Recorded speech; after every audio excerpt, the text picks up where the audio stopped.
Hello students, आज जो हम टॉपिक ले रहे हैं सीए फाउंडेशन का, चैप्टर का नाम है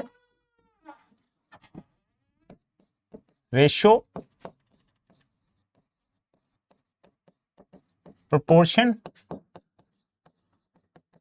इंडाइसेस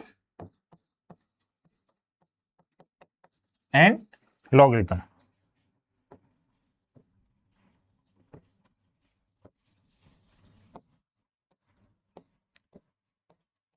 तो ये हमारा जो है चैप्टर का नाम है ratio, proportion, indices and logarithm. तो स्टूडेंट्स, ये चैप्टर है नंबर 1 सीए फाउंडेशन में। बट आप देख सकते हैं कि इस चैप्टर में जो टॉपिक है वो कितने हैं। एक टॉपिक है रेशो, एक टॉपिक है प्रोपोर्शन, और एक टॉपिक है इंडाइसिस, और एक टॉपिक है लॉगरिथम। तो ये 4 in 1 चैप्टर है। एक्चुअल में चैप्टर है ये एक, बट टॉपिक इसमें है 4। तो अभी हम इसमें चारों टॉपिक्स को 1 by 1 कवर करेंगे। तो पहला नंबर जो हम लेंगे दैट इज द रेशो। तो रेशो कवर करेंगे, उसके बाद प्रोपोर्शन, फिर इंडाइसिस और लॉगरिथम। इस तरीके से 4 in 1 चैप्टर है। ये अपने आप में कई एग्जाम्स में तो ये एक एक टॉपिक एक एक चैप्टर के लिए कवर कर रखे हैं, बट यहाँ पे जो है एक ही चैप्टर में 4 टॉपिक दे रखे हैं। तो अभी हम एक टॉपिक को लेंगे दैट इज रेशियो। तो सबसे पहले हम क्या देखेंगे, मीनिंग ऑफ रेशियो। तो आपके सीए फाउंडेशन में चैप्टर नंबर 1 है, उसमें टॉपिक है रेशियो, प्रोपोर्शन, लॉगरिथम, इंडाइसिस। उसमें से हम एक टॉपिक ले रहे हैं रेशियो। तो मीनिंग ऑफ रेशियो हम देखेंगे सबसे पहले। मीनिंग ऑफ रेशियो में क्या देख सकते हैं हम, ratio is the comparison between two things of same kind of same kind। तो रेशियो क्या है, ratio is the comparison. Ratio जो है एक कंपैरिजन है बिटवीन टू थिंग्स, दो चीजों में हम कंपेयर करते हैं, तो हम जो है रेशियो को यूज करते हैं। बट यहां पे कंपैरिजन जब हम कर रहे हैं तो जो दो कमोडिटीज या दो चीजों की हम बात कर रहे हैं that must be of same kind. ये इंपॉर्टेंट वर्ड है सेम काइंड, क्योंकि आप भी ये जानते हो जब भी हम कंपेयर करते हैं तो दोनों चीज जो है ना उनकी कैटेगरी सेम चाहिए।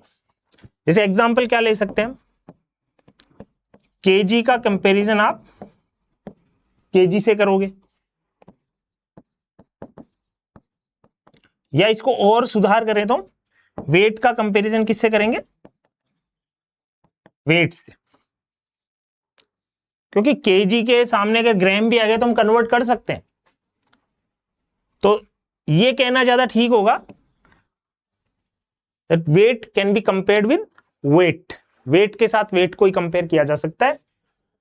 तो ये इंपॉर्टेंट हमारे लिए, वेट के सामने वेट। और क्या हो सकता है, height can be compared with height. ठीक है, हाइट का कंपैरिजन हाइट से। और क्या कह सकते हैं, human being can be compared with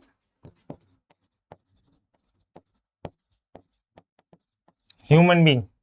कभी ह्यूमन बीइंग का कंपैरिजन आप एनिमल से थोड़ी कर दोगे, आदमी का कंपैरिजन आदमी से ही तो करोगे, जानवर से थोड़ी करोगे। तो कंपैरिजन जो है वो सेम काइंड में ही यहां पे पॉसिबल है, इसीलिए मैं सेम काइंड को इतना एक्सप्लेन कर रहा हूं।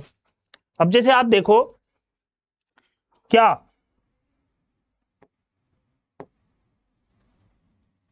कभी आप जो है ना किसी की हाइट का कंपैरिजन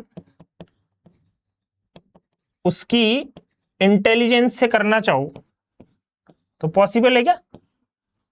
ये पॉसिबल नहीं है, इट इज नॉट पॉसिबल। किसी की हाइट का उसकी इंटेलिजेंसी से कोई लेना देना है क्या?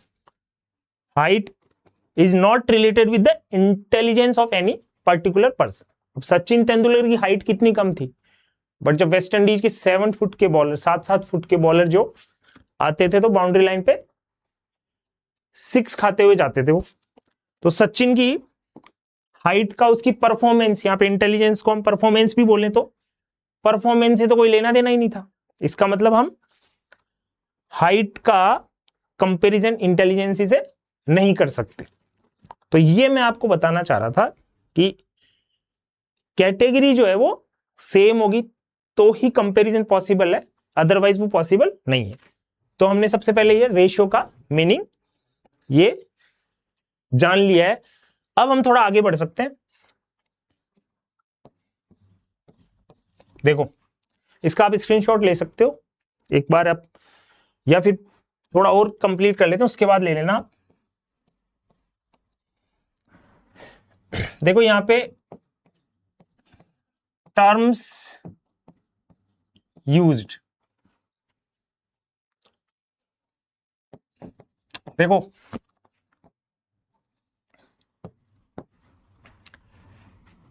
ए रेशो बी और इसको हम ए अपॉन बी, दोनों चीज सेम है। तो अगर हम ए रेशो बी, तो यहां पे जो ए है that is the first term और जो बी है that is called second term. ठीक है, अब इसका दूसरा नाम और है। फर्स्ट टर्म को हम क्या बोल सकते हैं? एंटीसीडेंट। और सेकंड टर्म को हम क्या बोल सकते हैं? कॉन्सिक्वेंट। ठीक है, तो कई बार एग्जाम में इसके बेस पे भी क्वेश्चंस आते हैं कि फर्स्ट टर्म को हम क्या बोलते हैं, दैट इज कॉल्ड एंटीसीडेंट, और सेकंड टर्म को हम क्या बोलते हैं, दैट इज कॉल्ड कॉन्सिक्वेंट। और ये तो एकदम सिंपल है कि इसको फर्स्ट टर्म बोलते हैं, इसको सेकंड टर्म। अब यहां पे देखो कई बार क्या होता है, जैसे if a greater than b, ठीक है, अगर रेशो में ए बड़ा है बी से, ए रेशो बी में ए बड़ा है बी से, तो इसको हम क्या बोल सकते हैं?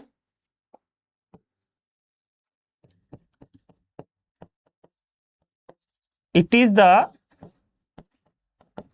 Ratio of greater inequality. यहां पे अगर ए ग्रेटर है तो रेशो ऑफ ग्रेटर इनइक्वलिटी। ये जैसे ए रेशो बी है ना, ए रेशो बी में अगर ए बड़ा है तो it is the ratio of greater inequality. और एक दूसरी कंडीशन क्या हो सकती है, if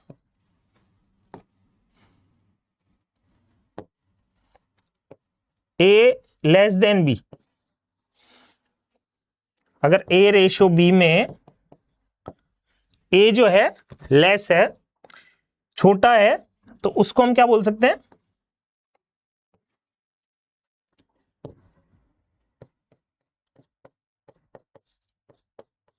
it is the ratio of laser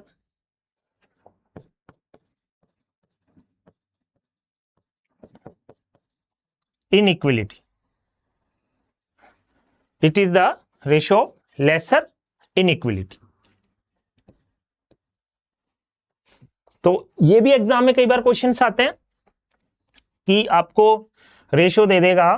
जैसे इसमें अगर आप एग्जांपल लेना चाहो ना तो आप एग्जांपल भी ले सकते हो। जैसे इसका एग्जाम्पल क्या हो गया, इसका एग्जाम्पल ले लेते हैं अपन। इसका एग्जाम्पल यहाँ पे हम ले सकते हैं 5:4, ठीक है। तो ग्रेटर इनइक्वलिटी हो गया ये। इसका आप ले लो, कुछ भी ले लो, 7:9, लेसर इनइक्वलिटी हो गया। तो एग्जाम में कई बार इसके बेस पे भी क्वेश्चंस आते हैं। तो ये सारा एक बार हमने अभी थोड़ा बहुत इंट्रोडक्शन स्टार्ट किया है, फिर इसको हम आगे लेके चलेंगे। तो आप इसका स्क्रीनशॉट ले सकते, स्क्रीनशॉट ले लो आप इसका।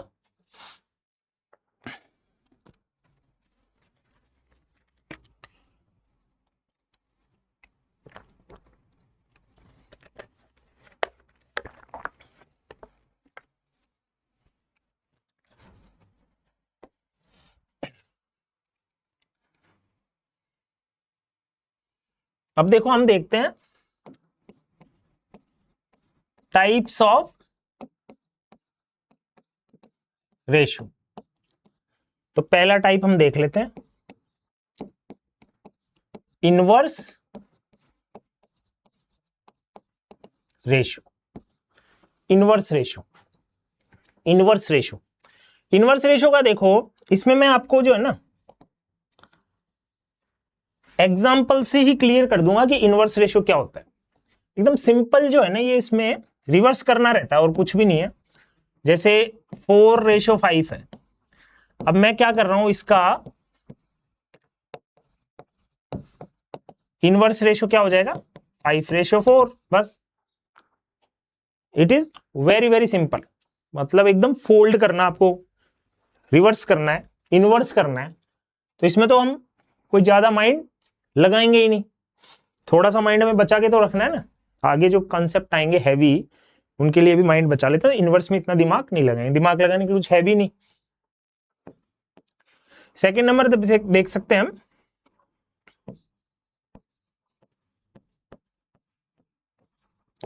Compound ratio. Compound ratio, compound ratio में कुछ भी नहीं होता, it is the multiplication of ratio. Ratio का क्या है, ये मल्टीप्लीकेशन है। इसमें आप एग्जाम्पल देख लो, ये सारे जो है ना एग्जाम्पल से क्लियर हो जाते हैं। अगर इसको टेक्निकली अगर हम देखें तो जैसे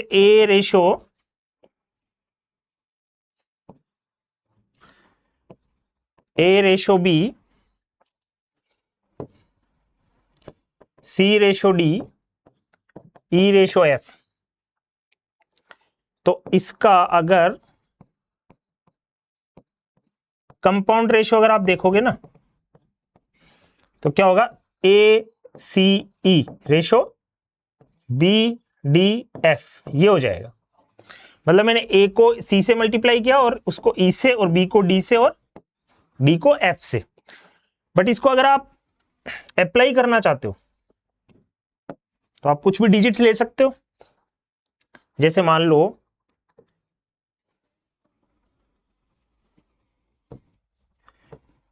4:5, 6:9 और 5:10। अब इसका जैसे है ना,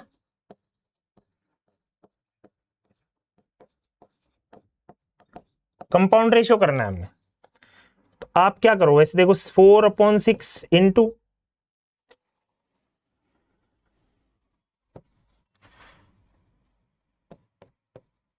4/5 मल्टीप्लाई 6/9 मल्टीप्लाई 5/10। बस ये इतना सिंपल।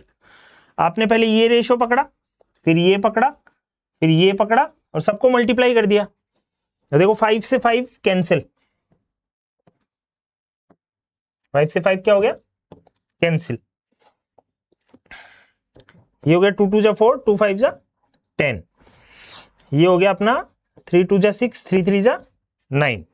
तो पहले हो गया 5 से 5 कैंसिल हो गया, ये 2 × 2 = 4, 2 × 5 = 10, और ये 3 × 2 = 6, 3 × 3 = 9। अब कोई कैंसिलेशन का चांसेस नहीं है, तो ऊपर तो क्या रह गया 4, और नीचे क्या रह गया 15। तो हमारा कंपाउंड क्या हो गया 4:15।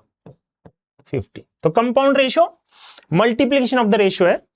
तो अगर टेक्निकली देखें तो ACE रेशियो BDF, ठीक है,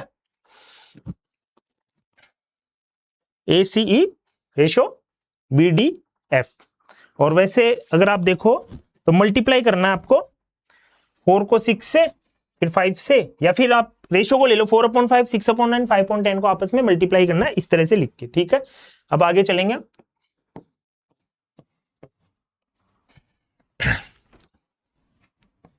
थर्ड देखो आप, duplicate ratio.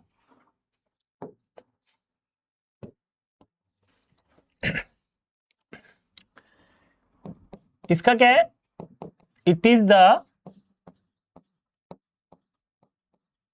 Squares of ratio. Duplicate ratio कुछ भी नहीं है, स्क्वायर करना आपको रेशियोज का। सभी चीजें एग्जांपल से आराम से समझ में आ जाती है। जैसे 4:5 हमने लिया, इसका हमें क्या करना है, डुप्लीकेट रेशियो लेकर के आना है। तो क्या करेंगे, 4 का स्क्वायर क्या हो गया 16, 5 का क्या हो गया 25। Duplicate ratio of the 4:5 is 16:25।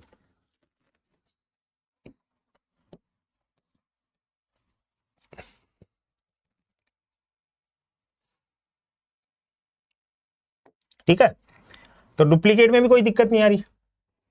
Duplicate ratio is the squares of the ratio, 4 का स्क्वायर 16, 5 का स्क्वायर 25। अब देखो इसमें नेक्स्ट क्या आ गया, सब डुप्लीकेट रेशियो। बेसिक्स पे हम काम करेंगे तो हमारे कंसेप्ट स्ट्रांग रहेंगे, एक्सरसाइज चुटकियों में होगी, तो आप टेंशन मत लो, ये टाइम आपका कुछ वेस्ट नहीं हो रहा है, ये आप जो नहीं अपने कंसेप्ट स्ट्रांग कर रहे हो। तो सब डुप्लीकेट में क्या है कि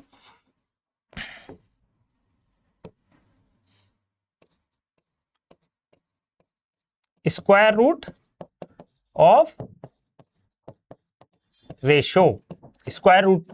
फिर ये एग्जांपल से हम कवर कर लेंगे। आपको जो है ना गिवन रेशियो का स्क्वायर रूट करना है। मान लो मेरे को दिया 36:49, फिर वो पूछ रहा है कि इसका सब डुप्लीकेट रेशियो बताइए। तो सब डुप्लीकेट हम बता देंगे इजीली, क्योंकि हमें पता है। तो वो पूछ रहा है हमें सब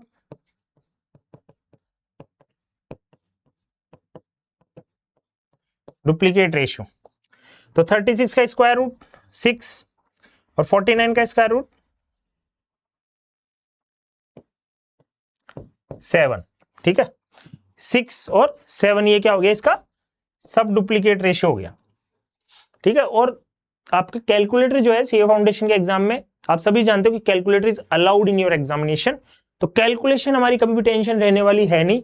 हमें जो है हमेशा कंसेप्ट पे काम करना, कैलकुलेशन तो कैलकुलेटर से आपकी इजीली कवर हो जाएगी। कैलकुलेटर की खूब सारी ट्रिक्स पे हम आपको बता देंगे, बट अभी तो जो हम बता रहे हैं उस पर आप ध्यान दीजिए।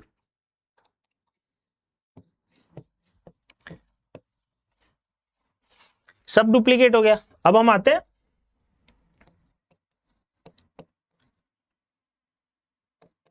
Triplicate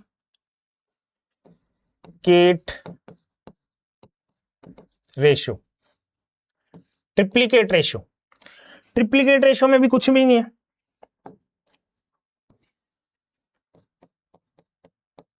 it is the cube of ratios. Ratios का क्यूब जो है ना ट्रिप्लीकेट रेशियो होता है। वही एग्जांपल से हम समझ लेंगे। देखो आपको 5:3 दे दिया, फिर वो पूछ रहा है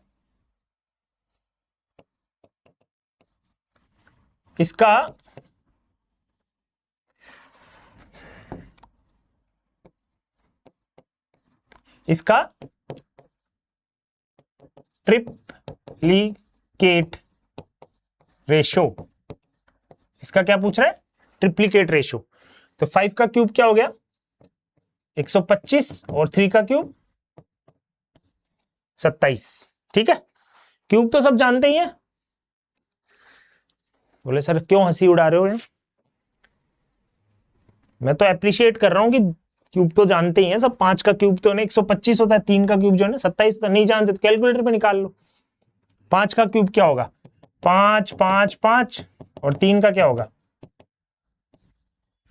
3 3 3, तो ये हो गया 27, ये हो गया 125। ठीक है भाई, ये सब चीजें क्या है थोड़ा बहुत हम बीच बीच में ऐसे बता देते हैं कि कोई बच्चा अगर शर्म के मारे कुछ बोल नहीं रहा हो तो उसको भी चुपके से कुछ मिल जाए, बट शर्मानी कोई बात है नहीं इसमें।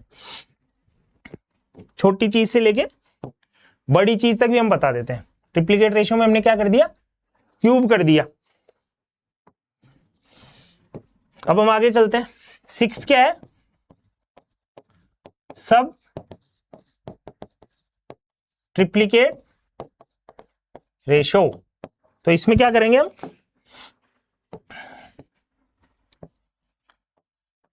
Cube root of ratio, cube root कर देंगे। वही एग्जांपल हम देख लेते हैं क्यूब रूट का। क्यूब रूट का एग्जांपल क्या लोगे? यही ले लो, 27 रेशो 125। तो 27 का क्यूब रूट क्या हो गया? 3, और 125 का क्यूब रूट क्या हो गया? 5। तो ये क्या हो गया हमारा? सब ट्रिप्लीकेट रेशो। एकदम सिंपल सिंपल चीजें हैं ये, बट हमें पता नहीं होती तब तक ये हार्ड है। एक बार कोई हमें बता दे कि इसका मतलब ये, तो बहुत सिंपल नजर आने लगता है। और जो लेयर बाय लेयर ही हमारे जो है ना लेयर बाय लेयर स्ट्रॉन्ग होते हैं कंसेप्ट। तो देखो कितना कोई हार्ड कंसेप्ट है ही नहीं, बट सिस्टमेटिक तरीके से हमें जो है स्टडी करने की यहाँ पे जरूरत पड़ती है, जो कि हम कर रहे हैं। अब आपको जो पता चल रहा है कि क्या टाइप्स हैं, टाइप्स का मतलब क्या है। तुमने 6 टाइप्स कवर कर ली। सब ट्रिप्लीकेट हमारा है cube root of the ratio, इसमें 27 का क्यूब रूट है 3 और 125 का 5। ठीक है, इसका आप स्क्रीनशॉट लो, फिर आगे चलते हैं।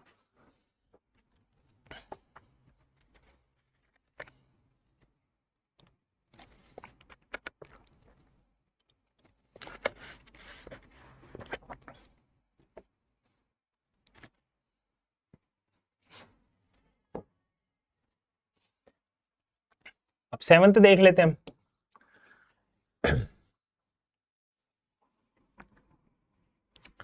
देखो आपके सीए फाउंडेशन में एक टाइप और दे रखा है जो कि इतना इंपॉर्टेंट नहीं है।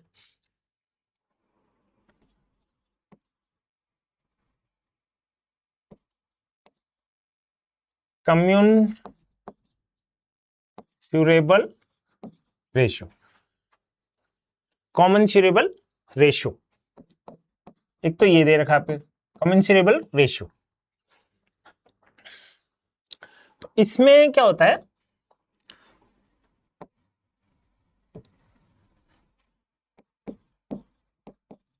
Ratio of any two integers. 2 integers का रेशियो होता है। इंटीजर्स जो अपने कोई भी होल नंबर हो सकता है। एग्जांपल में हम ले सकते हैं, जैसे मान लो 4:5, ये हो गया कमेंसरेबल रेशियो। अब हमारा जो है ना थोड़ा सा इससे चेंज है, इनकमेंसरेबल रेशियो।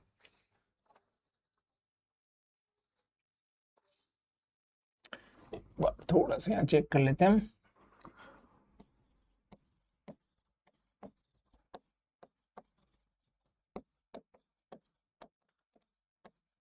ठीक है, तो इनकमेंसरेबल रेशियो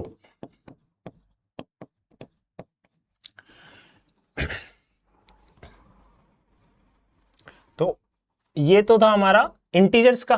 देखो ये अपना था इंटीजर्स का रेशियो। और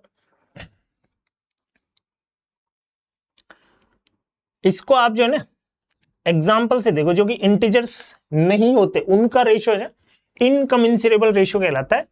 आपके इंपॉर्टेंट नहीं है, बट थोड़ा सा हम इसको देख लेते हैं जितना पार्ट दे रखा है आपके बुक में। तो देखो एग्जाम्पल इसका ये आएगा,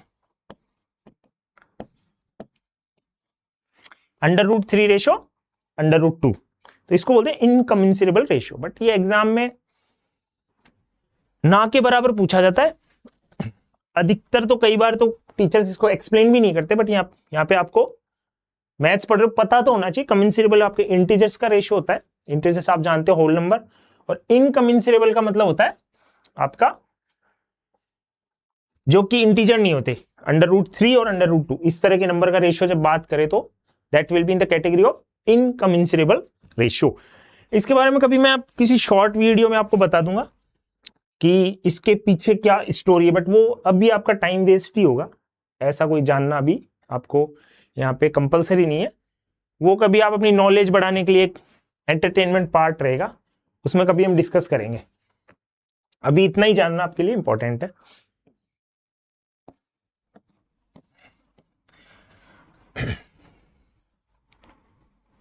अभी फिर देखो हम एक देख लेते हैं,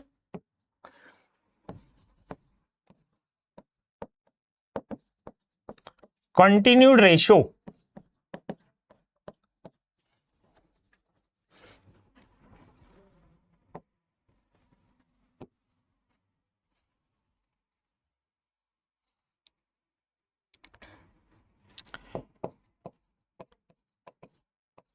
ratio of three things of same kind which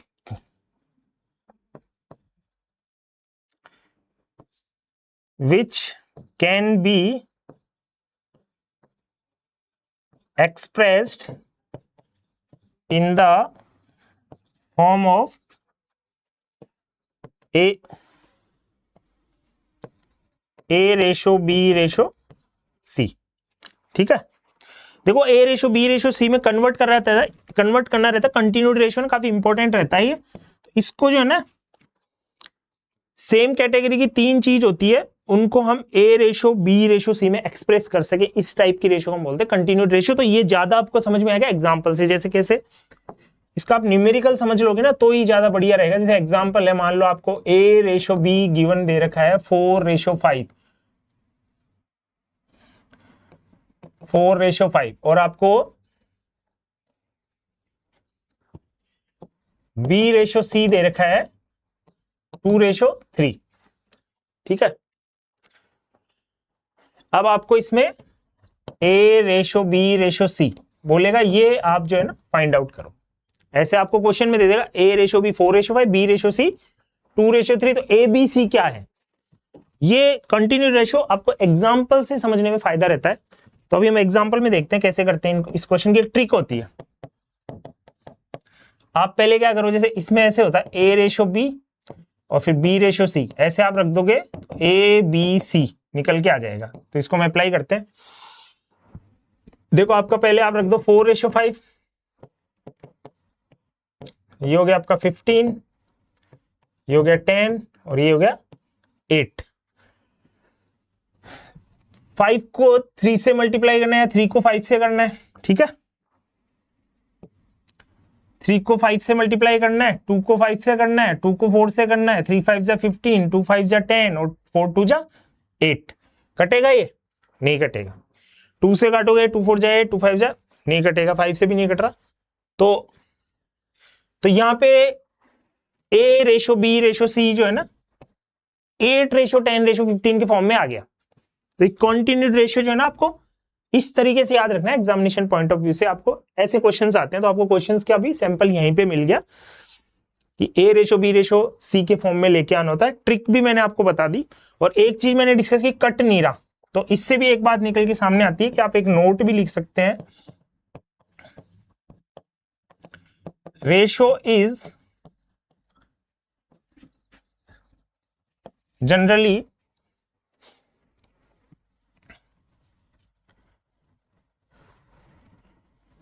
ratio is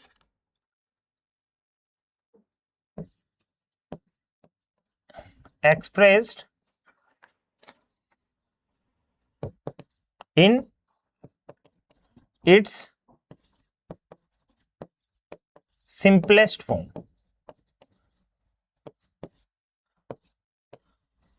ratio is expressed in its simplest form. Simplest form में एक्सप्रेस करना हम पसंद करते हैं, मतलब जनरली ऐसा होता है।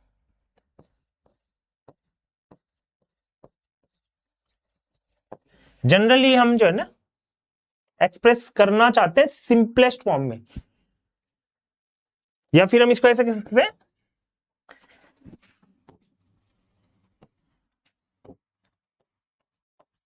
लोएस्ट फॉर्म में हम पसंद करते हैं उसको एक्सप्रेस करना। बट ऐसा कुछ नहीं कि आपने लोएस्ट फॉर्म में उसको एक्सप्रेस नहीं किया तो वो गलत है, बट जनरली हम लोएस्ट फॉर्म में लेके आते हैं उसको।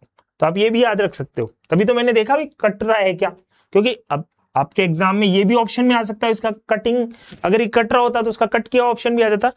तो कई बार हम थ्योरेटिकल पार्ट में ऐसा भी बताते हैं कि जनरली जो रेशियो को लोएस्ट फॉर्म में ही एक्सप्रेस किया जाता है, बट अगर आपने लोएस्ट फॉर्म में एक्सप्रेस नहीं किया तो गलत नहीं माना जाता वो। अब इस पे हम थोड़ा और बात कर लेंगे आगे कि लोएस्ट फॉर्म में ही एक्सप्रेशन उसका हम पसंद करते हैं, बट अगर हमने लोएस्ट फॉर्म में नहीं किया तो गलत भी नहीं माना जाता, इसलिए जनरली वर्ड मैंने यूज किया। ठीक है, ये खेल खत्म। अब यहाँ पे आप इसकी स्क्रीनशॉट लो, फिर हम आगे चलते हैं।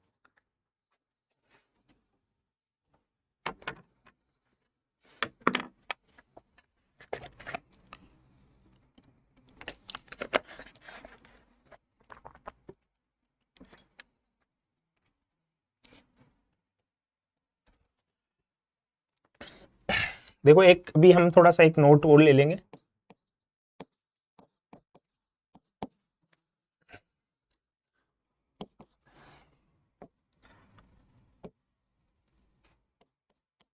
If we multiply the two ratios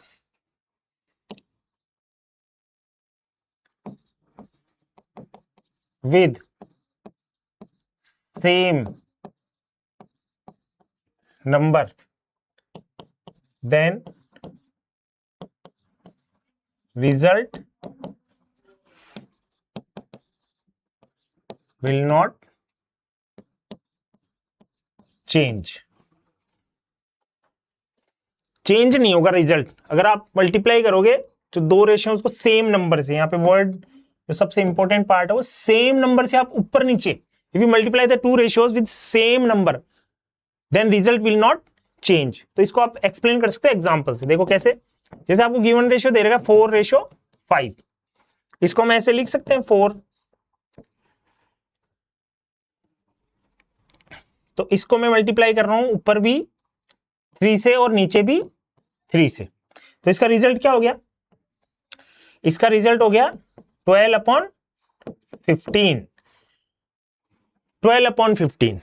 एक तो आप दो तरीके हैं, एक तो आप 4/5 को कैलकुलेटर में लेके देखो तो जो भी डेसिमल पार्ट आ रहा है वो इसका आएगा, और अगर मैं दूसरा तरीका इसमें अप्लाई करूं जो कि अभी मैंने डिस्कस भी किया था, जिसमें इसको कट कर दूं तो 3 4 और 3 5, तो रिजल्ट क्या हो गया 4:5। वापस से वही आ गया। तो ये देखो सेम चीज आ गई वापस से, या फिर सेम चीज आ गई वापस से। ठीक है, तो मैंने बोला था मल्टीप्लाई करेंगे तो रिजल्ट में कोई चेंज नहीं आएगा। अब देखो मैं यहां पे, चलो थोड़ा सा आपका टाइम वेस्ट होगा बट ये यहीं पे कर लेते हैं हम। मल्टीप्लाई के साथ साथ चलो याद रह जाएगा, आपको दोबारा ही लिख लो। If we divide the two ratio with same number then result will not change। Divide करोगे तो भी वही स्टोरी है। एग्जाम्पल देख लो आप। चलो यहां पे एग्जाम्पल हम ले लेते हैं 16:20। इसको हम 16/20 लिख सकते हैं। इसको मैंने डिवाइड किया 4 से भी। देखो कंडीशन है कि ऊपर नीचे दोनों तरफ 4 से ही डिवाइड चाहिए, तो ये रिजल्ट क्या आ गया आपका ये हो गया 4 और ये हो गया 5। तो देखो 4:5 ये आपका रिजल्ट है। वैसे भी अगर आप इसको लोएस्ट फॉर्म में आते तो 4 4 जा और 4 5 जा, तो देखो ये सेम। और दूसरा तरीका चेक करने का है कि कैलकुलेटर में 16/20 टाइप करो, जो भी डेसिमल पार्ट है वही 4/5 का आएगा। बाकी जो डिफरेंट और एक और आपका चेकिंग पार्ट है वो ये हो सकता है कि आप इसको लोएस्ट फॉर्म में लेके आओगे तो 4/5 ही आएगा। तो हमने डिवाइड किया या मल्टीप्लाई किया, रिजल्ट पे कोई चेंज नहीं आया, ये मैं आपको प्रूव करना चाह रहा था। और जो है ना ऑपरेशन दो ही अलाउड है, डिवाइड और मल्टीप्लाई। या तो हो डिवाइड या मल्टीप्लाई। तो इसमें हमें ना बढ़िया आपके नोट्स बन रहे,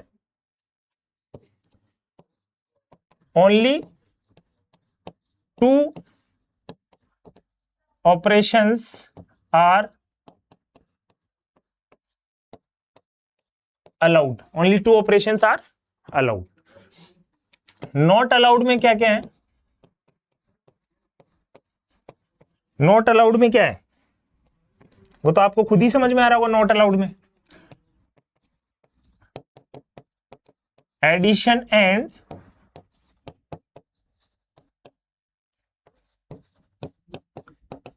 subtraction are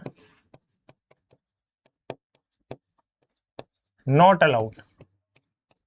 addition and subtraction are not allowed, इसको भी आप प्रूव कर सकते हो। ऑपरेशन दो ही अलाउ है, मल्टीप्लाई और डिवाइड में ये स्टोरी रहेगी, अदरवाइज एडिशन सब्ट्रैक्शन में नहीं होगी। आप एग्जांपल ले सकते हो, यहाँ पे 5:10 लिया आपने। अब इसको आपने 5/10 इसमें आपने ऐड कर दिया, 2 इसमें आपने ऐड कर दिया, तो रिजल्ट क्या आ गया? 7/12।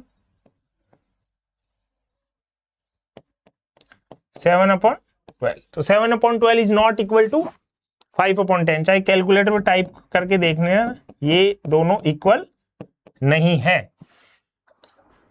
कैसे हो सकते हैं? ये इक्वल नहीं हो सकते। और एग्जांपल ले लो, 6:7। 6/7 इसमें आप 3 लेस कर दो, इसमें भी 3 ऊपर नीचे सेम सेम आपने लेस किया, तो ये हो गया 3/4।